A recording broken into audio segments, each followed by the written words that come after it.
after Debra speaks, I'm going to delve a little bit further into the organic specific statistics, because I wanted to really look at how our organic labor situation is a bit different than maybe the aggregate numbers that Debra will be presenting. That are she's got some organic specific, but I've recently gotten my hands on some great organic data that I'm happy to share with you today. So over to you, Debra. Thanks for presenting. Well, thank you very much, Tia. It's a pleasure to be here today to speak to the group, the Canadian Organic Summit. So, first of all, I'd like to just mention that I'm with the Canadian Agricultural Human Resource Council, and the council is a national nonprofit organization focused on workforce issues in the agriculture sector. So our programs include research on agricultural labor markets, and that's my role. We also are involved in developing tools and training that include HR management training as well for farm employers, e-learning for farm employers and staff, as well as we are involved in responding to emerging workforce issues. And COVID-19 would be a good example of an emerging workforce issue. So we were involved in updating our 10-year labor market forecasts a couple of years ago, where we undertook a large-scale survey of agricultural employers on farm employers, where we looked at the demand for workers and the workforce that was available, and then developed a forecast out 10 years by province and also by commodity. So this, with our large-scale survey, we received just over 1,300 survey responses from agricultural producers. And what agricultural producers told us was that they have increasing challenges in recruiting and retaining labor. The reasons being that there's a perception that there's a lot of manual labor. So there is, but there's getting a little bit less of that over time. The jobs are highly seasonal. Jobs in agriculture are located in rural locations, and people are increasingly unwilling to want to travel to jobs. And there's also the perception of low wages. So if people are interested at all in learning more about our forecasts, all of our reports can be downloaded on our Agri-LMI website. Now, what we found in our survey, we asked people if they to identify if they were organic farmers, and out of the 1,300 responses, 120 organic producers completed the survey. And we found that organic agriculture producers face greater challenges in recruiting and retaining labor. Turnover is extremely high in the sector. For organic producers, turnover is about twice that of conventional farmers. So for example, for voluntary turnover, that would be people who leave of their own volition. On average, the turnover is 10% for conventional agriculture and 19% for organic producers. So agriculture is high compared to the rest of Canadian society, and organic agriculture is higher even yet. So we asked people if they were able to find all of the workers that they needed during the course of the season. 47% of employers said they could not find enough workers. So just a little bit under half said that they were not able to find all the workers they needed. And when we calculated the vacancy rate, we came up with a vacancy rate of 5.4%. Vacancies in the agriculture sector, which is just about twice that of the Canadian average at that time. So that was in 2018. When we look at the organic sector, that number just bumped up just a little bit, as far as 51% of employers on organic farms said they could not find enough workers. And when we calculated the vacancy rate, it was 9.1%. So I should mention that the 120 organic farmers involved a total workforce of about 6,800 people. And when we discuss the workforce, we talk about farm business owners, family members, whether they're paid or unpaid, employed workers, as well as occasional workers, temporary foreign workers, volunteers. So anybody who does work on a farm of any sort, it would be included in our workforce numbers. So what we did then is we looked at the demand for labor. So we asked people about what their demand was. And then we looked at how many people there were to work on farms. And we found that there was a labor gap of almost 63,000 Canadians. And when we talk about a labor gap, we're talking about a shortage of Canadians. We have estimated that that labor gap has doubled in the past 10 years. And by and large, that number of 63,000 people is increasingly filled by temporary foreign workers. So in 2017, we estimated that about 59,500 temporary foreign workers worked on farms in Canada, and they were able to fill that labor gap. So what that has meant is that temporary foreign workers now make up about 1 in every 6 positions in the industry. And that's including farm business owners, as I mentioned, family members, volunteers, occasional workers. So that share or proportion is getting larger every year, or has been. So despite more temporary foreign workers, we found that there were still 16,500 unfilled vacancies on farms in 2018. So that causes issues to have unfilled vacancies. So we estimated that unfilled vacancies cost the agriculture industry $2.9 billion in sales, or just under 5% of the sector's total sales. We did this survey. This is a redo of a survey that we did in 2014. At that time, our estimate of lost sales was 1.5 billion. So we have almost doubled the effect on the agriculture industry. So basically, it's a drag on the industry going forward, not having enough people. But yet, that's a big number. But at the same time, unfilled vacancies has an effect going out into the future. So we asked employers, farm employers, if they delayed or canceled expansion plans as a result of unfilled vacancies, and almost half of farmers said yes, that they had delayed or canceled plans.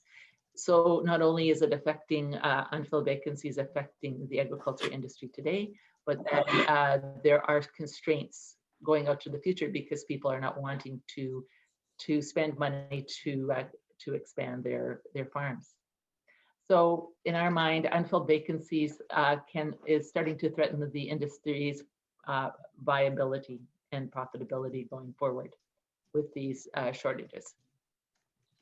We also asked other questions about the effects of unfilled vacancies, and we asked about excessive stress on the owner and other staff, and 87% of agricultural producers said yes, there was excessive stress because because of unfilled vacancies. It meant that people were working harder and longer, not only the owner-operator, but also other staff. And with the current conversations about mental health in agriculture, I think that this is one of the factors that causes mental health stresses. So I've been talking about unfilled vacancies, not being able to find enough people to work on your farms today or in the current situation. Now, I mentioned that we did do a 10-year forecast. So we looked out 10 years to 2029. And we found that when we consulted our industry partners, we found that opportunities for the agricultural industry were bright, and that the opportunities for growth were increasing over the next 10 years. So that if all of the opportunities that presented themselves were taken, that we were estimating that there would be an increase in the number of people needed to work in the agriculture sector until 2029. And when you couple that with the increasing number of retirements that are forecast, all of us are getting older, a little bit older, and that 37% of the agricultural workforce is forecast to retire in the next 10 years. So what does that mean for the labor gap? We are also estimating that the labor gap will almost double again till to 2029. I mentioned this is the shortage of Canadians to work on farms. And then that begs the question, who will grow your food? So when we're thinking about climate change and the agricultural workforce, the effects of climate change on the agricultural workforce is not well understood. Tia had asked me to make a statement about that during this presentation, and I went through a number of papers. And as Tia mentioned in the lead up to this presentation, the weather is getting wilder in a variety of ways. There's flooding here in Ottawa, big winds in southern Ontario, extreme heat and extreme dryness on the prairies during the summertime. So the and forest fires causing issues with smoke in British Columbia. So this extreme weather conditions are causing a lot of uncertainty, even more so than it has in the past. But it is uncertain as to what the effects might be as far as the workforce goes. One thought that was stated was that new farming practices to mitigate or adapt to climate change may require new skills. And these emerging skills may be in the area of new production practices, innovation and technology. So there may be an opportunity for people to be learning new skills in order to adapt to climate change and the new practices that we will be needing to adopt in the future. Now, Tia also did mention about how difficult it is to get people to think about becoming farmers. And as we have been going out and speaking about our research on labor markets, people have been telling us that people do wish to become farmers. They wish to become farmers rather than farm workers. Farm workers, it's difficult, but there are people with a passion to start farming. The difficulty is in finding the capital to start farming. And I should mention that in Atlantic provinces, they are encouraging new farmers or new entrants in a variety of ways. The government of Newfoundland has a strategic plan for the province for a variety of sectors, including agriculture, which they feel has a big opportunity to increase employment in the sector. What their plan is to double food self-sufficiency in the province so that more food is that people eat in Newfoundland is produced there. And so there's a real push to increase food production. And our organization has been involved in conducting labor market research so that people understand the occupations and the skills that will be needed in the next 10 years in Newfoundland in order to have that happen. In both Nova Scotia and New Brunswick, there have been a policy push to have land that has been abandoned, had been previously farmed and is no longer, to go back into agricultural production. And in doing so, they would like to encourage new entrants to take on agricultural land. So there is our efforts in certain provinces to get more new entrants to start in agriculture. So in recruiting farm workers, we need to be thinking about what it is that will encourage Canadians to become farm workers. And one of the ways to do that is to consider the skills that will be needed in the agriculture sector in the future. The Royal Bank of Canada recently, about a year ago, released a Farmer 4.0 report talking about the skills that will be needed on farms in different types of roles. And it is their feeling that the on-farm workforce for the future will be innovative, highly skilled, data-driven, and diverse. So we need to be thinking about what the future might bring as far as what the farms will look like in the future. This time I'd like to mention that the Canadian Agricultural HR Council can assist organizations in research, tools and tips, custom policies and checklists, and webinars and training. So I should mention that we have an agricultural HR toolkit that provides information in a box for people when they have questions about how to be an employer, and come and ask us about anything to do with agricultural human resource questions. So final thoughts, the Canada's agriculture sector faces significant labor challenges. So there's a perception of insufficient compensation. Farmers feel that potential workers lack agricultural experience. There is an increasingly high reliance on foreign workers. So what can the organic sector be working on in order to ensure that there is a workforce there, workforce today and also into the future? So one of the things to consider is to work to lower turnover rates, as it's very high in the organic sector. Tap into those interested in working part-time or seasonally. So seasonal jobs are not of interest to everybody, and also to continue a strong culture of education and training. And I know that the organic sector does have a strong culture of education and training, and I think that it would be very important to continue on that road in order to encourage people to enter the sector. Okay, any questions? I wonder if we want to leave questions until the end, and then we'll like really ask them big questions. Sounds good. So I'll stop sharing. Okay, and great. Then there we go. Okay, so it's my turn to screen share. Great. So thanks very much, Debra. That was great. So for those of you that don't know me, I'm Tia Loftsgard, the Executive Director of COTA.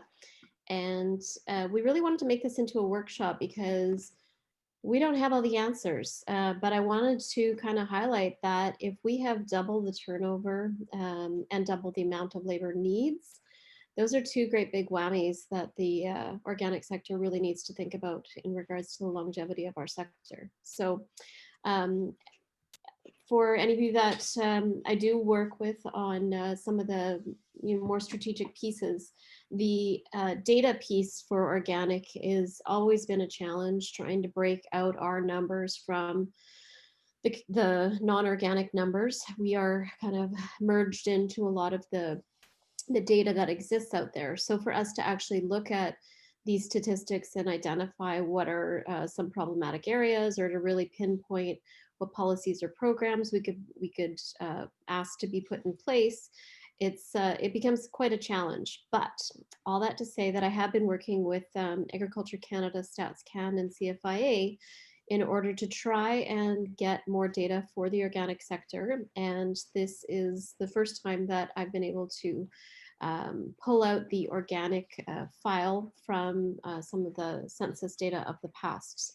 And so I just wanted to present sort of some key highlights that I was able to kind of see before we open it up for a discussion in regards to, how will we ensure that we have an adequate workforce that is trained, that understands organic, that will, be this next generation. So there's two censuses. First, what I did was I dug into the 2011 census data to just look at, if we just look at non-organic and organic, what percentage of the workforce are we as the organic sector? And it's generally around 2%, which is higher than the global average, which is between 1 to 1.5%.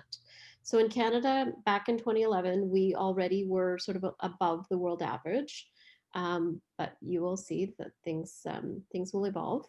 And when Debra was presenting, we're talking a lot about, we've got a lot of aging farmers going on. So I wanted to kind of look at, like, of the organic farmers, are we echoing the exact same sort of age breakout? So pretty much, like, we have just a little bit more. You can see between the 2% average, we've got like a 1% more that are younger. So we do have just a little bit more happening with attracting younger people. But the big number that I found fascinating was that we attract a lot more females. So 34% versus 27%. And then males a little bit less than non-organic. And then just to all delve into the age breakout of male versus female, you can see that we are much higher on the female breakout than non-organic, with 37% under 35%, 35 years of age, 35%, 35 to 45 or 54, and then 31% over 55. And so it was, those are interesting points to kind of look at, that more women, it seems to be attracted to organic farming than in non-organic farming. Then I went and looked at what we can see. Let me just see if I can, oops, wrong way. So then I went and I looked at, okay, how did things evolve between 2011 and 2016 on percentage of workforce? Well, we're growing. So we went up to 2.35 in 2016. And we saw that there was more young people coming in under 35, as well as 35 to 54, and pretty much the same with the aging population, which doesn't surprise me. But that the female component within went down a little bit. So we actually, in 2016, we had a bit less of women entering versus men. And then pretty much the numbers kind of echoed the same. So, really trying to see, we're growing. We know we're growing. We feel the demand. COTA does the statistics annually with all the certification body data. And we're now up to 5,600 farmers, which from what I heard back in 1985 or 1986, we were about 800 farmers. So it is growing quite significantly to see more and more. The question is that new farms? Is that farms, farm conversion over to organic? That's the kind of detail that we unfortunately do not have to really know where that growth is coming from. Is it all conversion, or is it small farms starting up in new locations that have support? So I wanted to kind of look at the details of what's being grown. So I've only had this data for 2016. So you can see that the largest amount of organic farms is the oilseed and grain farming, followed by crop farming, vegetable and melon, beef. I was surprised by the beef number, I have to say. From doing all the statistics, it was higher than I assumed. I assumed that poultry and hog farming would be higher. So keep in mind, this is 2016 data, and I think there's been a lot of evolution from what we've seen in the 2019 data that we just did. So you can see that, we've got a nice variety, but, our type of agriculture in organic very much echoes the non-organic sector as well. So, we're leaders on oilseed and grain farming, just like the conventional farms. But it's very hopeful to see how many farms were transitioning. So during the 2016 census, we had 626 farms that were in the process of their 3-year transition. And to try and look at, where is the major breakdown that we're seeing more people attracted to grow certain product categories, I thought we'd just kind of look at exactly where the emphasis was back in 2016 and what people were growing. Of course, we have the new census that is going to be coming out in the next, I wish I could ask somebody a question. I can't remember exactly when the date is for publishing is coming, but it's coming shortly in the next year or two. And I'm very excited to be able to hopefully have some comparative data there to see if it's changing. So as for, what Debra already presented, the census data definitely concurred that organic requires double the amount of labor than conventional farms. So if you boil it down as an employee per farm, it was 3.6 employees versus 1.4 farm workers, and that we use we use more family labor than non-organic farms, so 58% versus 41%. Organic farms use twice the amount of external labor sources, so 3.09 employees per farm versus 1. And this trend was true across all the product categories, with a notable large difference in how much labor was required for greenhouse production versus non-organic. So in a greenhouse production situation, it would require 20 employees for an organic greenhouse versus 7.8. And that in that category, there was a much higher reliance on external labor. 19.75 versus 7. So that would be a very interesting topic to delve further into, of course. And then unfortunately, we didn't have any breakout data available for hog and pig, other animal production, and sheep and goat farming. Unfortunately, the census data just didn't provide. This is the real fun topic. So we are always talking about how there's an organic premium and are organic farmers making more. So on average in 2011, organic was earning 4% more on average. Yeah, of course, it was only just 1.8 is around 2% of overall farms. When you broke it down by farm gate income, you could see that there's a real distinction that it was people over 200,000 in income or those under 25,000 were earning more. But that the middle categories, it was either the same or very same or slightly higher, slightly lower across. So there wasn't a huge differential that we were seeing across all of the different income brackets. But I mean, that is quite substantial for 40% more to be earned over the 200,000 bracket and 34% under 25. So that to me was very interesting. And then I looked at what happened the next year.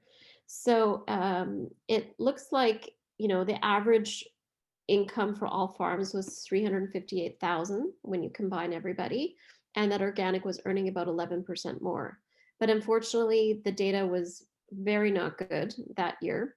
So we really, it showed that there was farms. It showed that there was, 7 farms. In that over 200,000, there was 595 farms. In the under 100,000 and under 25,000, there was 1,024.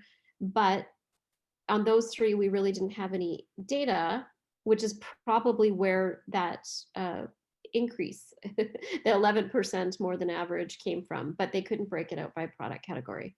Again, those middle brackets tended to be about the same, about like very similar. And the only difference in this 2016 data, it seemed like the 50 to 99,000 were actually making probably a little bit more. So just to go into, not to forget that in the census data, they do ask about transitioning farms. I've looked at the census questions that they're asking because in the past, there's been distinctions between COTA data versus StatsCan data, because they will ask, are you organic? And they wouldn't necessarily ask, are you certified? And if they say yes, who are you certified by, so that we can make sure that they're certified organic, not certified GMO or kosher or something else. So there has been distinctions between the data. We've been working with them on the questions on the upcoming statistics, but all that to say that it is important for us to think about the next generation of farmers that are coming into the system. So we do have good data that there was 407 farms that were converting that were worth about $55 million at that point before they transitioned in 2011. And in 2016, it went up to 626 farms that were converting that were worth at that point 86 million. So unfortunately, the data again lacked, and we were missing about 16,000 of that data broken down by farm gate income. And just to highlight that this is sort of where we're at right now with the 2019 data that was released during Organic Week. We've had 2,000 new operators since the last census, according to the statistics we do, which do not include the numbers for transitioning. These are just the fully certified. And so we're now at 3% of organic farms within Canada and 5,600. And we've got all the breakdown by province, et cetera. We can do all sorts of custom reports. We are interested in folding this data more into a new organic market report that COTA is looking at doing for rounding up all the data from 2020 and publishing it by next year. So I will leave it there.